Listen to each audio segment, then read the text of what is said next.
Yes, guys, I'm Si. Welcome to Cardiff City World. Welcome to the breakdown. And it's international break, in it, so there's not much going on Cardiff City wise. But there is a big Welsh football match tomorrow, which has become that little bit bigger because the Welsh side will be hosting Belgium tomorrow after suffering a demoralising defeat to the English the other day. It's a difficult one confidence-wise, but it's been opened up. Group J is suddenly, this is one of the most important games of the whole campaign. Third place Wales, welcome. Second place Belgium to the Cardiff City Stadium. And it is tight. Wales on 10 points, Belgium on 11, North Macedonia having played one more game on 12 points. They'll all be looking to secure that top two finish, but only two of the three can finish in the top two. And all of a sudden, if Wales can get a positive result tomorrow, they will have it in their hands. It will be in their hands, and it's going to be interesting. But Wales have proven to be a bit vulnerable in recent games, especially in the first half. They've conceded 7 times before half-time in the last 4 fixtures, which is a trend that they will definitely be looking to put a halt to. And tonight, I wanted to really look at Craig Bellamy's reign as Welsh manager. One of the members, friend of the show, requested that we do a bit of a comparison of Bellamy and Brian Barry Murphy. I'm not going to do that tonight. I think we're going to do that Wednesday. I think it's going to be a bit of a, might even do it as a member show. I'm not sure yet. But tonight I want to look at Bellamy's reign so far. The good, the bad, the indifferent. What should be expected of him as Welsh manager? Is he overachieving? Is he underachieving? Like, where is it? Where's it stand ahead of what is a massive fixture tomorrow? And look, Belgium, I don't think fancy playing Wales. We always seem to give them trouble. Even if they are able to get a result, we always seem to trouble them. We always seem to create chances, and it always seems to be a pretty tight game. So I'm interested in what you guys think. I'm interested in how we go, how we see. And remember, straight after this show finishes, there's a members-only show with Rob and Reese directly after. I think it's going to be a 9:15 start, where they're going to discuss a few different things, including announcing their special guest for Tuesday evening show. They'll be doing that going forward most Tuesdays, other than when Cardiff are playing, obviously. And they'll be having a special guest from the world of football, trying to get, Cardiff City linked, but there will be a few who are just within the game. And I think that's important. Always interesting to hear different views and different personalities, different thoughts on the way football is evolving in the modern era, as well as just generally. I myself am going to an undisclosed EFL club on Tuesday for a little bit of a tour around the training ground and to interview a member of their hierarchy, which I'm really looking forward to. I'm sure we'll have some pictures and a vlog and stuff up on Tuesday night, and it'll be out there. But, don't want to curse it before it happens, ultimately. But for the time being, we're going to talk Wales. Might flip over to a bit of Cardiff later on in the show. But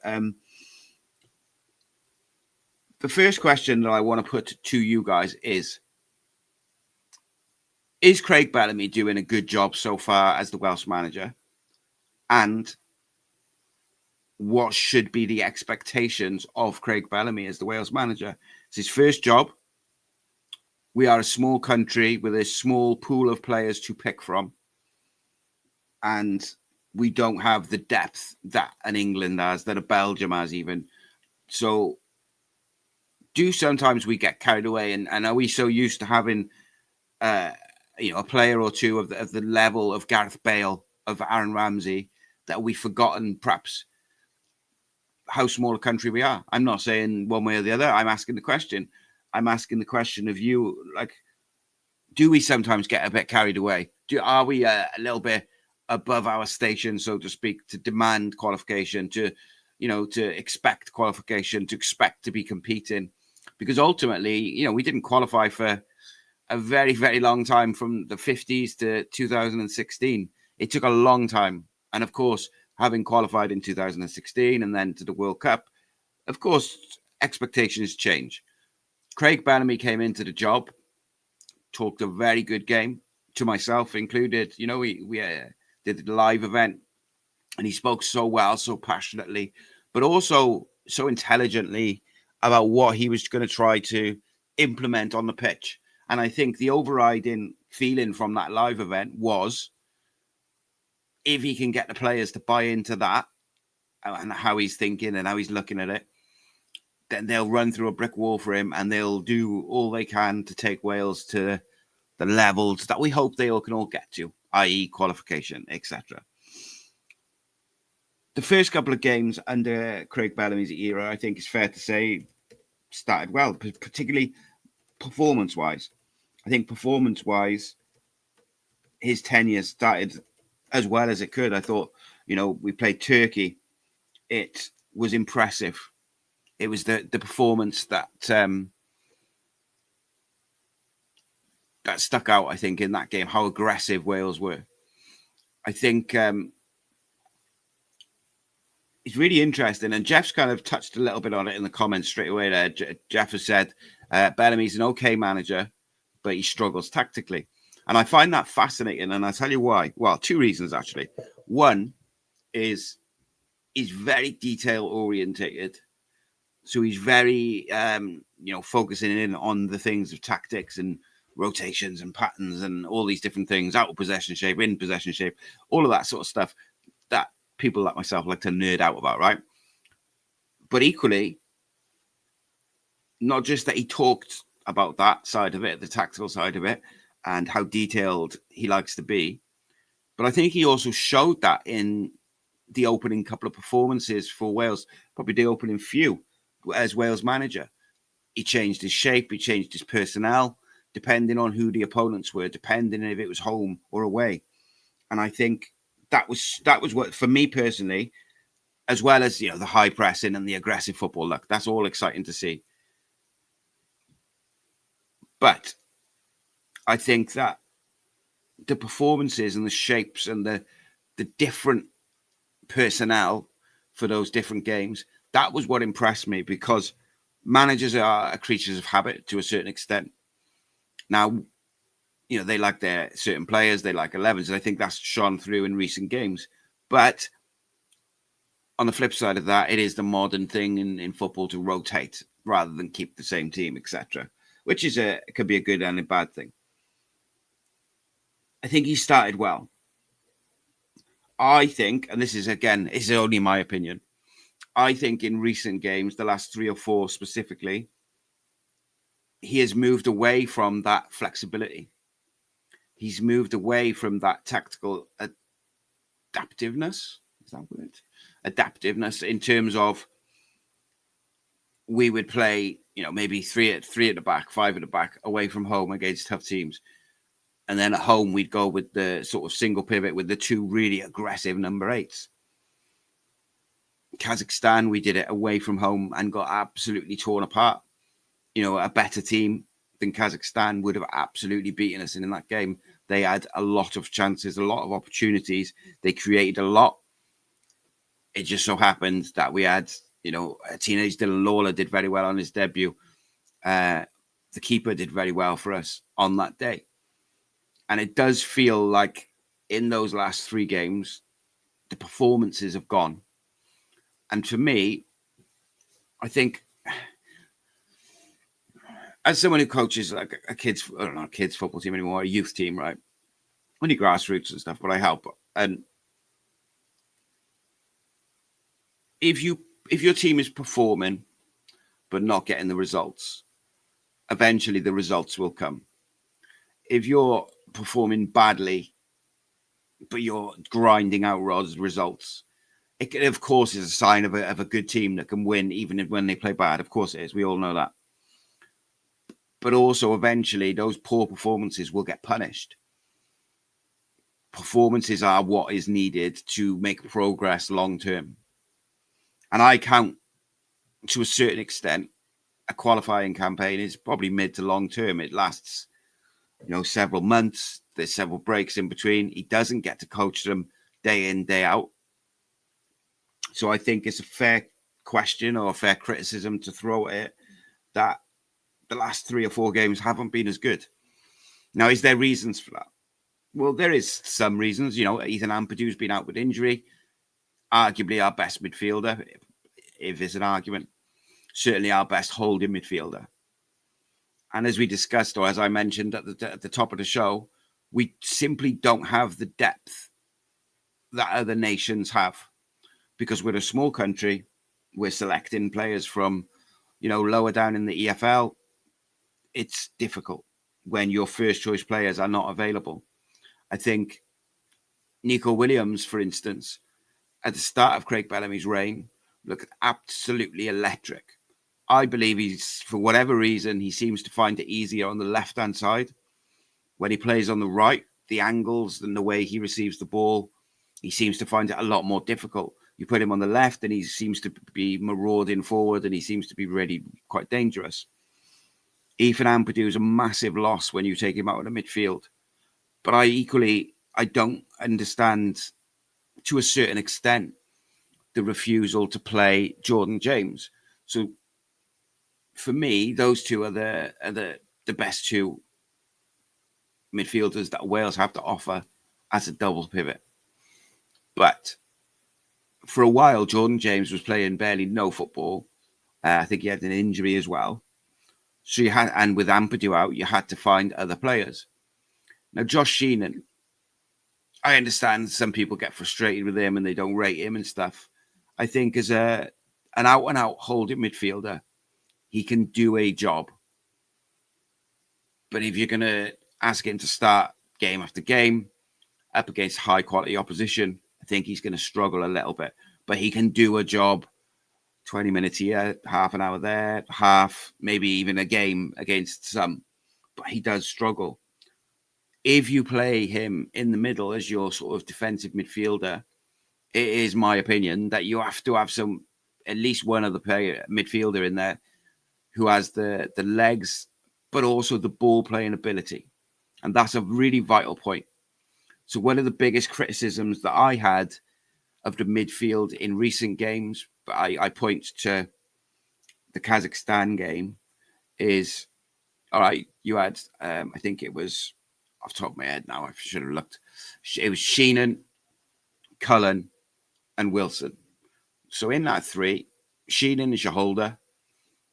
Harry Wilson is your creator, your one who's going to look for the little pockets of space. And Cullen is in there for his ability to get up and down, get around, and be the legs. But you also need him to be able to receive the ball in tight spaces, keep the ball moving and rotating. And I think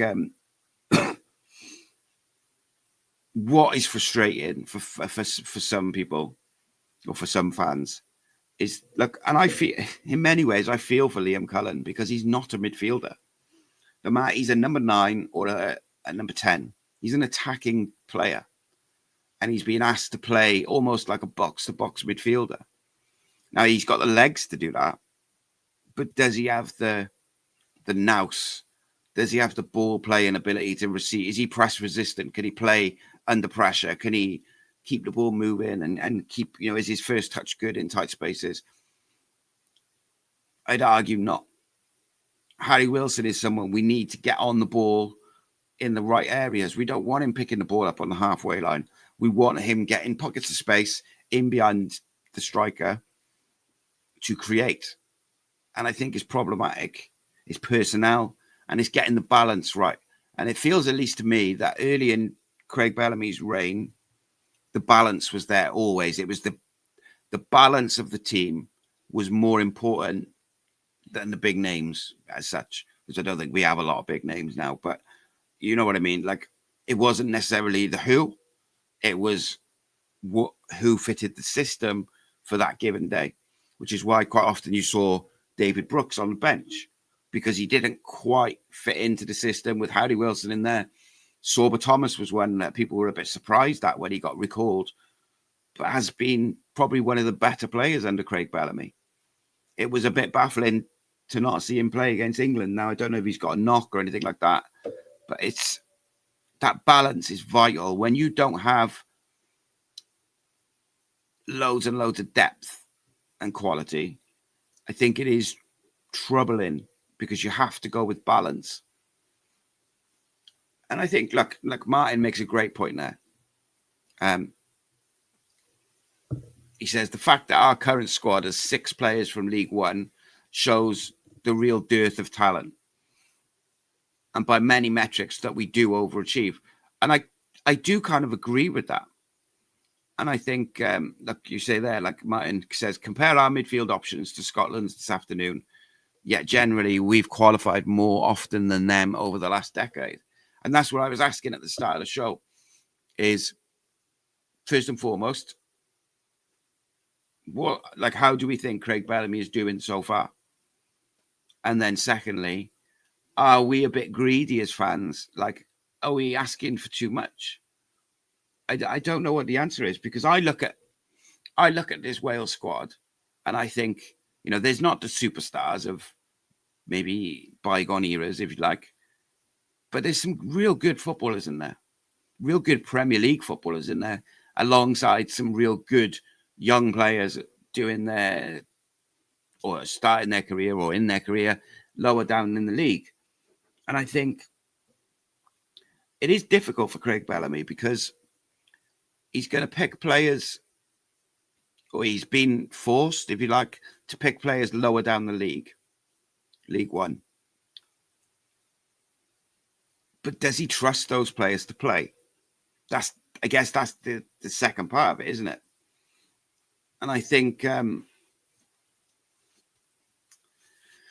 it's a real tricky one, because I can't quite put my finger on why he's made that change from adapting game to game, home, away, opponent, strength, whatever it may be, and balancing out the lineups and the system depending on those circumstances and other circumstances, of course, to suddenly being almost stubbornly stuck to the single pivot with the 2 really aggressive 8s.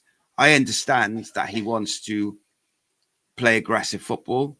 He wants to press high, and he wants to do these things, you know, be on the front foot, and he wants to change the way Wales approach their football. He doesn't want us to be the underdogs, and I'm all about it. I love seeing and hearing those kind of words. I think it's really encouraging, and I think if you get the balance right, it's a way that we can play, particularly in modern football. He talks fantastically in interviews, but then on the flip side of that, do I think he's contradicted himself at times with some of the stuff he said? You know, talking about picking players on form, picking players who are playing regularly. I don't think that's helped him in the eyes of the fans, because I do think there's more frustration there now than there was, you know, a few months ago within the fan base. And Wales fans notoriously will back the manager and back the manager and back the manager, and they will back the team over and over again. Even when they get a bit frustrated, they will still back the team over and over again. They will turn up in their numbers, and we always will. But it's okay to have a discussion. And I think you go back to Craig Bellamy's managerial debut with Wales, and it was so refreshing. It was, I'm trying to find the article, but it was described, I think it was either The Guardian or The Telegraph. One of them wrote that it was a tactical revolution under Craig Bellamy, because it was such a much more aggressive way of Wales playing. And I think it's important to remember that, how excited people were when he first came in and after those first couple of games. And yes, it's been disappointing of late. It's been not good in many areas. And I think it's okay to critique it. I think it's okay to look at it. But tomorrow's a massive game. And I just hope he goes back to basics. And when I mean go back to basics, I don't mean sort of any given system or way of playing or whatever. I just mean that he goes back to basics in the way he thinks, the way he came into the job and approached it, game by game, opponent by opponent, venue, all the different circumstances. and he does it that way. Because I believe that managers, football managers, they have to be stubborn. They have to be stubborn to a certain degree. Because once you start changing the way you want to play, or you want to set up, or you want to do things to please the fans or the media or the people who are criticizing you, I think that's not long until you lose the dressing room after that. You have to have a bit of stubbornness around it. Now, it'll be really interesting because to people, I ask the people, to anyone, like people who are maybe a bit frustrated with Craig Bellamy, do you want to go back to the Robert Page era? Because in my opinion, not only was that bad, it was embarrassing because there was no bravery. There was no attempt to win a lot of the time. It was cling on to what you got. Even in that playoff, we had attacking players on the bench and they were ignored. We played for penalties. So it'd be interesting. Excuse me while I have a drink. I'm losing my voice. I've been shouting all afternoon at my son's football.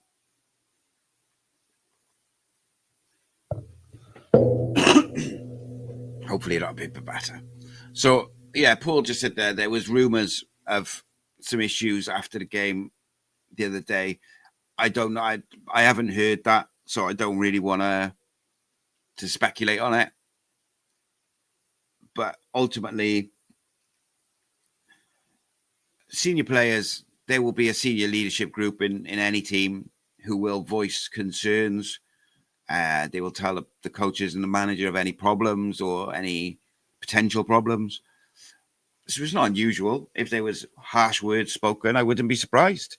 Because look, the first half against England was disgraceful in terms of performance. It was not good enough, regardless of personnel, regardless of what league they play in. Wasn't good enough. The concentration wasn't there. The application wasn't there. The attitude wasn't there. And, I don't think Craig Bellamy in any way would have been happy with that first half performance. I think he would have been pleased that they dug in a little bit in the second half. But even then, I thought it was more to do with England dropping a gear than anything. Now, we can discuss the ins and outs of why we played England. I think it was a ridiculous decision on many levels. From a confidence level ahead of the Belgium game, didn't make any sense. Now, of course, if we win it, it's different. But, 9 times out of 10, we're going to play them, we're going to lose because of the sheer depth of quality that they have versus the very small pool of quality that we have. So 9 times out of 10, they're going to lose that game. We're going to lose that game. So why are we organising that before what we know is going to be a massive game? Because it knocks confidence, it knocks belief, it can cause problems. And then on the flip side of that, or the additional side to that, it can have a detrimental effect on our seeding for the next qualifying group, where we could end up with like a group of death. And that's not, it doesn't make any sense to me, like why that decision was made. I really don't know. Let's have a look at some of the stuff that you guys are saying. Evening, Paul, how are you, mate? Jeff says Bellamy's okay, struggles tactically. Fisherman, welcome, mate. I haven't seen you for a while. Says, I wish him all the best, but Bellamy, not for me. He talks a good game, which the Welsh media lap up, but I haven't seen anything really. Poor selections, but I hope I'm wrong. The selections have definitely changed, haven't they, in those recent games? And I think that is a problem. Now, you've got to, there's injuries and whatnot, but, people are, like, particularly Cardiff fans, but even non-Cardiff fans, were asking the question, like, why isn't he picking Ruben? And it was a glaring omission. Now, I think most people accept he's not going to start, but he's a decent option to have off the bench if you need to win a football match. He was in form. He's playing week in, week out. So he ticks the boxes that have previously been discussed as what he looks at for picking players. And it kind of it drew unwanted attention for me. Every time he didn't get selected, it was like this big furore on social media. The media are asking him about it. Cardiff fans are getting riled up. And it's a bit like it was needless. Don't think he'll play, mind, across the 2 games, but that is what it is. Graham says, being 65, I think it's been amazing. I never thought I'd see it in my lifetime. The only low point was after decking my house in Welsh flags to be so poor in the World Cup. Yeah, and I think that's the other thing is, 2015, whatever, around before we qualified for 2016 Euros, I had come to terms with the fact that Wales were never going to qualify, and I was never going to see them at a national tournament, and I'd kind of come to terms with it. So then to suddenly, be there in 2016, that was life-changing. It was such an incredible feeling qualifying for that tournament, and then to go and qualify for the World Cup after that. Now, of course, we've been disappointing, I think, other than 2016. I think the tournament where Ryan Giggs qualified and then didn't take us into the tournament, you can kind of maybe put that down to the managerial issues. But the Qatar World Cup was poor. It was poor decision making as well. Reese has finally figured out how to work YouTube after all these times. So yeah, I think you have to remember sometimes like where we are compared to where we were 10 years ago, 15 years ago. But Craig Bellamy himself has set the standards high by his words, and he's also set the standards high by the early performances under his reign. Oops. Paul says, no, not that one. I've lost my place. Apologies. Right, there we go. Paul says, the last 3 games we've gone backwards. We're playing like we did under Robert Page when he failed. Bellas may have lost the seniors of the side. Well, I mean, of course it's possible. But I would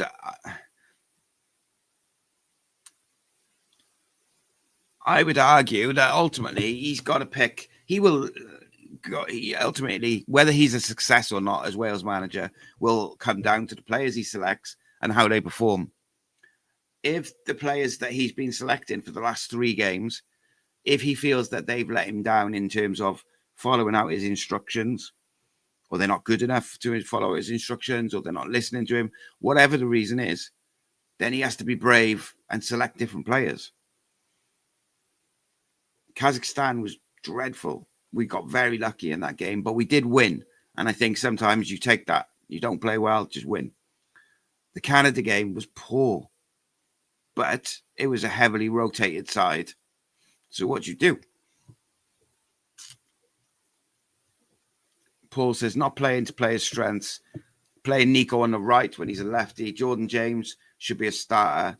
Isn't Kiefer Moore forward, but spent the last game in defence? Yeah, I think, and then he follows that up by saying, not playing informed players like Ruben, but players who are not playing regular club football is double standards by Bellamy. And I think one of the frustrating things for people is not necessarily that Ruben should be playing. I mean, he should be in a squad, but I think even Swansea fans were saying that Liam Cullen shouldn't be starting. And now all managers have their favourites and things like that. But Jordan James is a real good player. And, maybe 12 months ago, I think we were all looking forward to seeing Jordan James and Ethan Ampadu under this management. So it was been weird. Now he's, of course, had some injuries. He hasn't been playing at club level. But that doesn't seem to apply to other players. It's I don't know. It's a strange one. As Martin said about I'll just repeat that again, just so if people didn't see it. The fact that our current squad has 6 players from League One, it really does show the dearth of talent. And by many metrics, we do overachieve. And I think there's a thin line in there between what we expect as fans and what's realistic. Like, to me, if the players put a shift in and we try to win football matches and we give everything and the players give everything, I'm all right with that. Of course, I want to win and I want to qualify.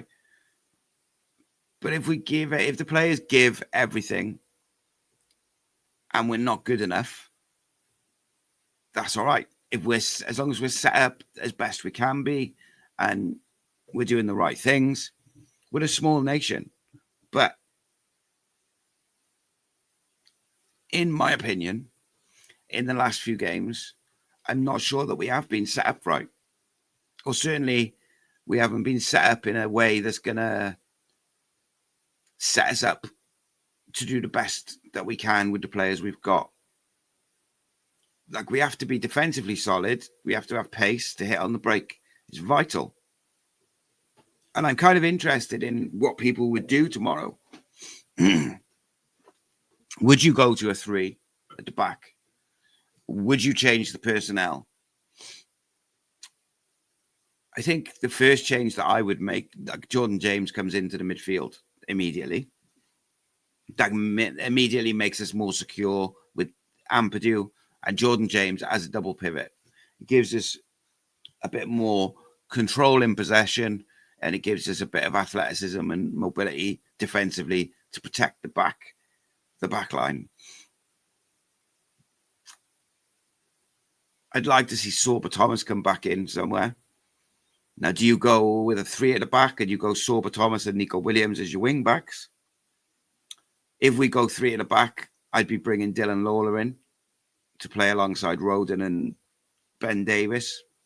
I think Dylan's ball playing ability would be vital in that system. I would probably go with Harry Wilson in front of the pivot and play him in a more natural number 10 position.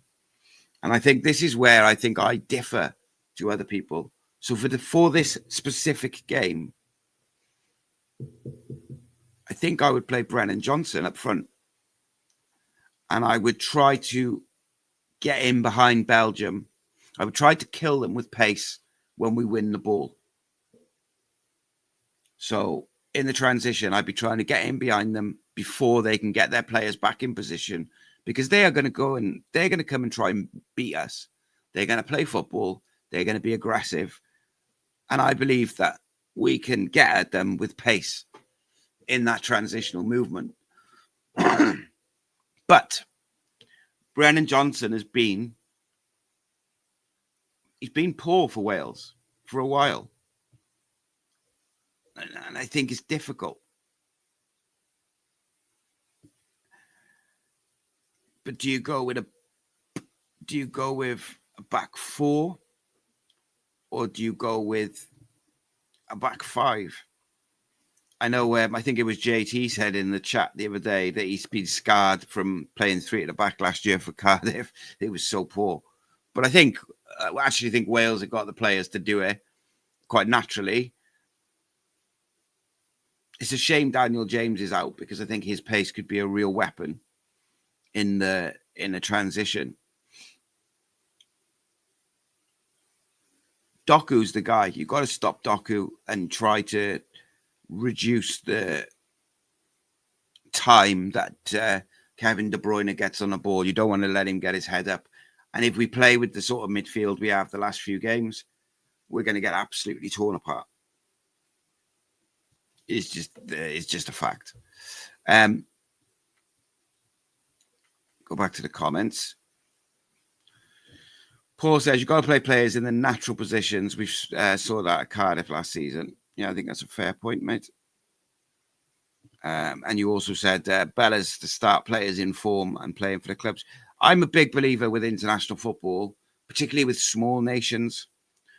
Playing in-form players is a really important element, because it's going to come more naturally to them because they're playing week to week and they're playing well, as opposed to someone who maybe isn't playing much or is struggling for form or struggling for goals or whatever it may be. If they're struggling at club level, it is going to be harder for them to switch off. And when you haven't got that quality or the depth of quality that other nations have got, form can be a massive weapon for us. Jeff says, Bellamy's brilliant in press interviews. He talks the talk, but as the old adage goes, bullshit baffles brains until you're found out. I don't know if I'd go that harsh with it, but I do feel that there's more of a disconnect between what he's saying and what he's doing than there was earlier in his reign. Now, is that because he's been there a while and he's changed his opinions? That's fine. Is it because he's feeling the pressure? That would be understandable too. But I would like, I think he needs to find himself a little bit with this game now. Like, he needs to get it right and set us up right to have the best opportunity of getting a win or getting a result. Because if we can somehow win tomorrow, it's a home game, the crowd's going to be bouncing, just get a result. If we can get a result, it's in our hands all of a sudden. North Macedonia is a tough game, but I don't think it's unwinnable. I actually thought we should have played. We made a few mistakes against North Macedonia in the first game, and I actually thought like they were beatable. But obviously, we got a draw from that game. They come to Wales in November, and this is the other side of it. We play Belgium and North Macedonia at our gaff. If we can put it in our own hands, I think that's massive, absolutely massive. Because then things like momentum, atmosphere, fans, belief, they're all the sort of things that can really come into play. It's a massive game tomorrow. Next 3 games for Wales in the qualifiers are Belgium, Liechtenstein, and North Macedonia. Liechtenstein away is a tricky one. That's on the 15th of November.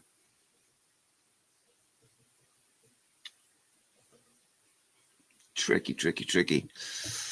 And look, football's a funny game. It can bite you on the arse, or it can give you the best moments in the world. Paul says the last 3 games, as I've said, it's not been what we were promised by Bellas. It's just looked a bit disjointed to me, I've got to say.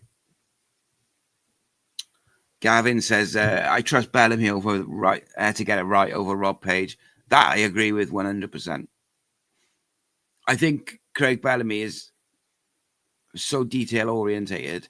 I cannot fathom a world where he's seen how we've performed in the last few games and he's going to go the same way against Belgium tomorrow. I just can't. Wouldn't make any sense. It wouldn't match up with what he said. Wouldn't match up with his intentions, the way he wants to play. Just wouldn't make any sense. Graham says, football doesn't go the way you expect it. Bellas is going through some same phase as BBM. Yeah, and it's up and down, and the fans got to stick with it, and the players have got to stick with him as well.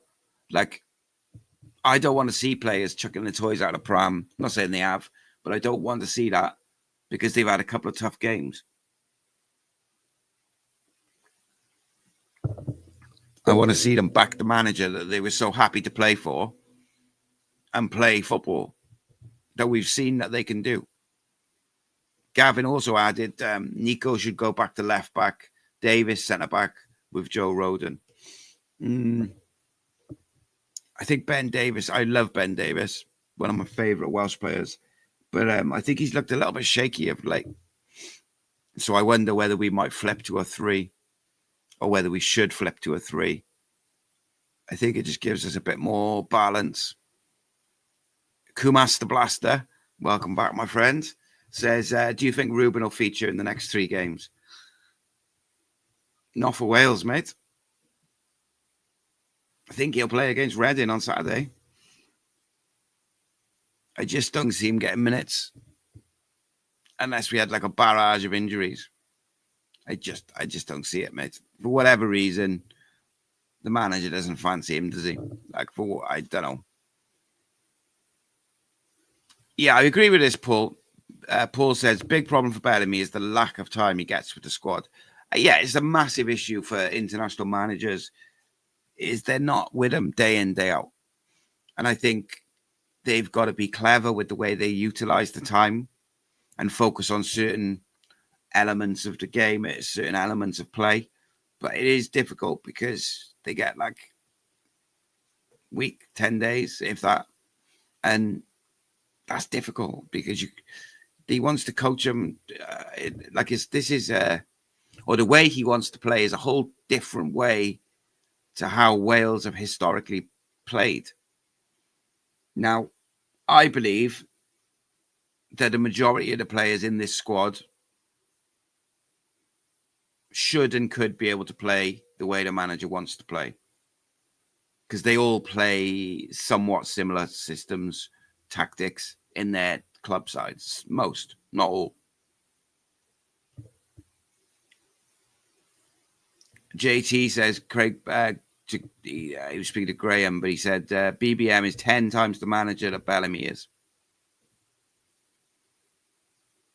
Interesting. We're going to do a little video on that later, or a show on that later in the week, where we're going to match them up on different elements of managers. So if you've got any suggestions for the metrics that we want to use for that, I think it's going to be Wednesday night. So make suggestions in the comments on the video after the live show. What sort of metrics do you want to use to judge them against each other? And we'll come up with a nice long list of metrics and traits and ways to measure them, and then we'll give them a mark out of 10. See where we are. We'll discuss it. Something fun to do in the international break, you know. Paul says we need to stop Doku, 100%. Gav says Doku plays on the left, so whoever's right back has got a game on their hands. So here's a question then. Knowing that Doku is the big threat, do you go with the experience of Nico Williams, who has somewhat struggled of late for Wales? Or do you flip him back to the left? Do you go with De Silva, who's flying high with Coventry in the Championship? Or do you take a risk and go with the pace of Capaccio, who's having a great season, has looked a little bit nervy for Wales, but his pace could be massive because Doku is lightning. It's really interesting. Reese, even though my friend, says, I think there's a difference in style for a back needed for Cardiff and Wales. Cardiff is a 3-4-3, wide men to overlap the forward wide men.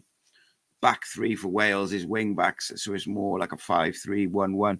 Yeah, Wales is always been like a 5-5-3-2, in it, like a 5-3-1-1, like you say. So would you go with, if Wales were going to play like the 5-3-2, let's just assume that the wing backs are Sorba Thomas and Nico Williams. Back three is back three. Would you go with 3 in midfield of, say, James, Ampadu, Wilson, and then go with 2 really aggressive attacking players? Or would you go with Jordan James, Ampadu, plus one other, like out-and-out midfielder, whether that's Sheenan, Joel Colwell, whoever, or Ruben, like a third midfielder, and then have Harry Wilson off the striker? Or do you go with almost like a bit of a box midfield where you have Ampadu and James, Harry Wilson, plus another sort of number 10, if you like, or aggressive midfielder, creative midfielder behind the striker? So you've got Wilson and one other, whether that's Ruben or whoever, Cullen. Like, what kind of shape would you like to see if it was that sort of 3 at the back? For me, one of the reasons, and people, I don't know, I don't really care, it's my opinion, but I think it's important to get Dylan Lawler in the side because his ball playing ability opens up so many avenues and angles for the midfield and for the wide players that other players don't seem to either see or be capable of making those passes. And I think it's vital against a good side like Belgium to have someone who's really good on the ball. And with 3 at the back, he can bring it into midfield and be quite aggressive with it. Transitions are going to be massive tomorrow. Transitions are going to be massive. Let's have a look at some more comments. Gav says, I think Bellamy's curveball will be broader to start tomorrow. I was thinking that, mate, as well. I don't know how I feel about that, to be honest with you. In some ways, I quite like Broadhead. In other ways, I think he's a bit limited. But we as a nation are quite limited in terms of the quality that we have to pick from. But he's played 6 games for Wrexham this year. Picked up the 1 goal. He can hold the ball up. He's decent. Is he a younger, more athletic version of Kiefer Moore? So would he be a good selection, or do you go with Kiefer Moore and play Brennan off him and play them as a 2 at the point of your 5-3-2? I would like to see us. We need some pace. We need some pace, and we need to do our damage on the transition. When we win that ball back, when Jordan James wins that ball back, we need to go, and we need to not do it quickly and get in behind. And I think that's where we can really hurt Belgium. So I think that's, for me, is why, particularly with Daniel James out, Brennan Johnson probably has to play, but more centrally than he has been. Even though most recently for Wales, he hasn't been too great. I would go with him, and I'd be brave, and I would play him. Because we know there's a player in there. Brennan Johnson's a wicked footballer. He's quick, he's skillful, a good finisher. But I really like David Brooks. And I think I didn't understand why we're playing him on the left wing against England. I just thought that was a preposterous decision, to be quite honest. But I'm not against getting him in.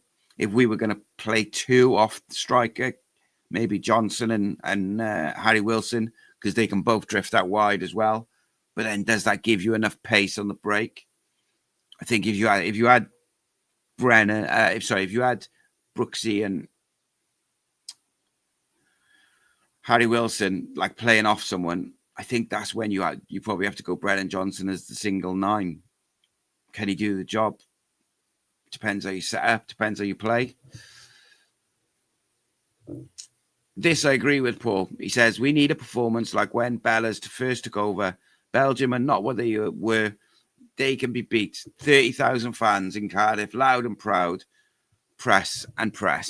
Yeah, I think it's knowing when to press as well. Like if you just chase the ball like headless chickens against Belgium, you will get picked apart. But if you choose your moments and you press in groups and you utilize like certain pressing tick triggers like heavy touches, wrong foot, stuff like that, like you can do damage to them. They're not unbeatable whatsoever. But we've got to get the selection right. Gav says, Si, you're going to live 6:30 tomorrow night for the FA Cup draw. Maybe, mate. I might do a little one off my phone. We'll see. See where I am at that time. Reese says, I think when we beat him in the Euros, it was back 5, 2 holding midfielders, and Rambo in a free role. It allowed us to be a bit more defensively solid and push the wing backs forward. Yeah, I don't know if you was in here earlier, mate, but I said like one of the things which I'm quite shocked about in the last few games is how little protection we're giving the defence and how we're just not having that defensive structure first and foremost. That's why I say it's got to be James and Ampadu. I would play a back 3/5 with Lawler, Roden and Davis, with Nico Williams and Sorba Thomas as your wing backs, probably. I think I would consider Capaccio against Doku, but I would probably go with the more experienced option because it's a big game and because Ronan is, I think he's looked nervous for Wales, which is, it's understandable. It's not a bad shout, Gav, actually. We started with Brooks as a false 9 in the last Belgium game. We lost 4-3. If I remember, though, didn't we have like a lot of pace off him? Let's see if I can bring that up. I mean, we were like first. I'm going off memory, which is always a worry with me because my memory is not great. But I'm from memory, weren't we quite poor in the first half, and then second half we came out like a house on fire. We're looking at the players who scored. Harry Wilson, who's been, our linchpin, and Craig Bellamy, and then Sorba Thomas and Brennan Johnson, both players with a bit of pace. Right, lineups. Let's have a look how we started against. Yes, you had David Brooks as a false 9, 4 at the back. Ampadu and Jordan James started. Brennan Johnson on the right, Sorba Thomas on the left, Harry Wilson. And I'll tell you one thing, right, straight away. That side that we played against Belgium, which was that our last good performance?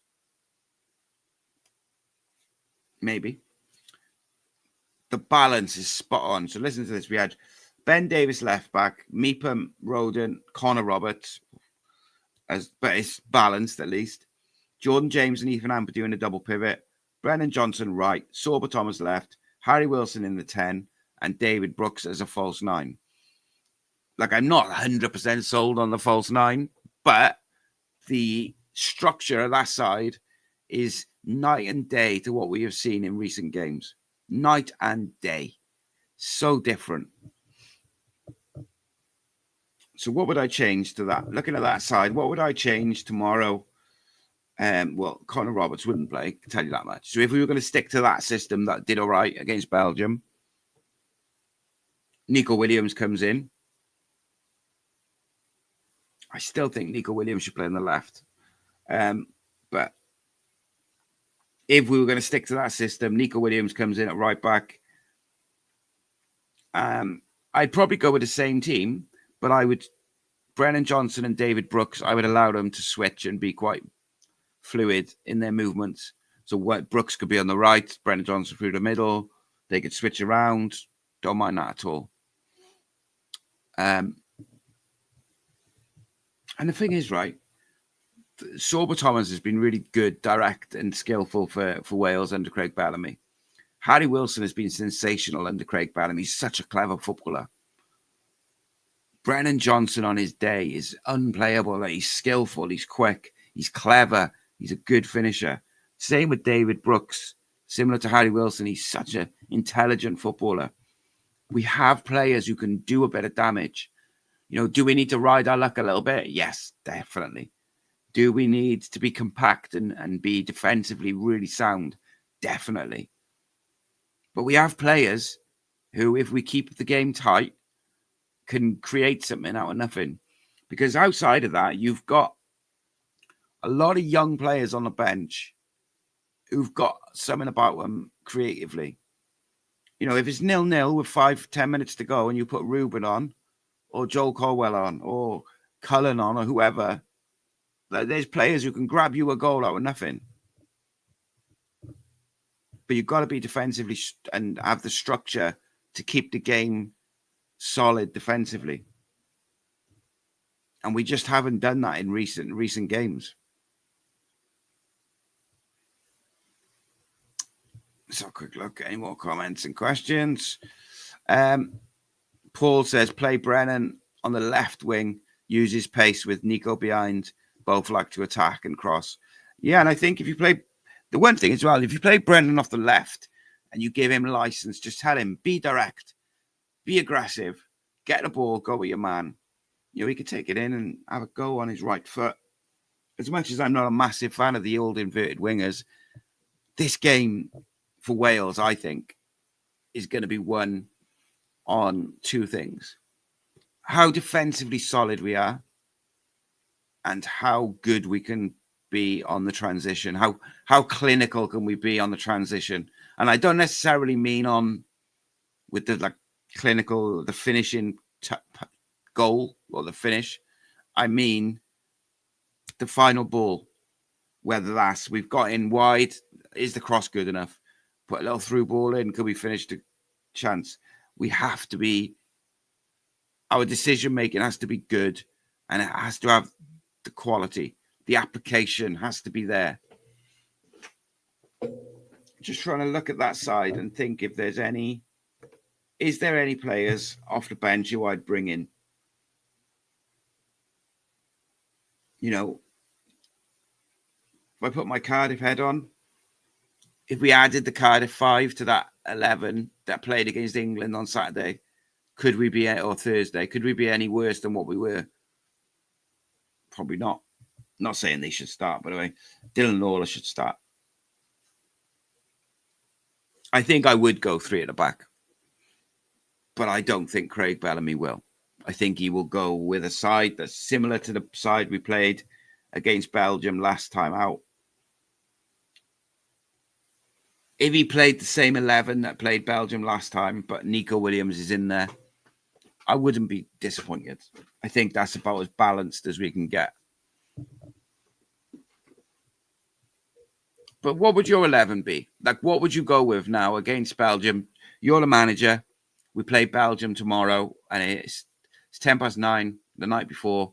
You need to name your 11 now. System and 11. Who would it be? Let me know in the comments because I'm fascinated by it. So I'm gonna do there's a match day preview coming out around lunchtime tomorrow night. Tomorrow day, there's gonna be a cup of Asai episode tomorrow morning, and then I might do something with the FA Cup. I don't know yet. It'll only be like a short one just for the draw. And then me and Rob are doing a post-match Wales show, which is always interesting because there's a reason I don't do them. I'm going to finish up there, but if you're a member or a Patreon, jump over into the member section and join Rob and Reese. Find out who their guest is on Tuesday. He's a belter. He's such a lovely guy. They're going to talk about their show going forward on a Tuesday with special guests. They will not give away the EFL club that I'm going to go to on Tuesday because I don't want that to get out yet. Don't want to curse it. And then, we've got some good stuff coming up on the channel over the next couple of weeks. Got some really interesting interviews. Obviously, the Cardiff City football is going to be back. And if there's any particular content you'd like to see on the channel, let us know.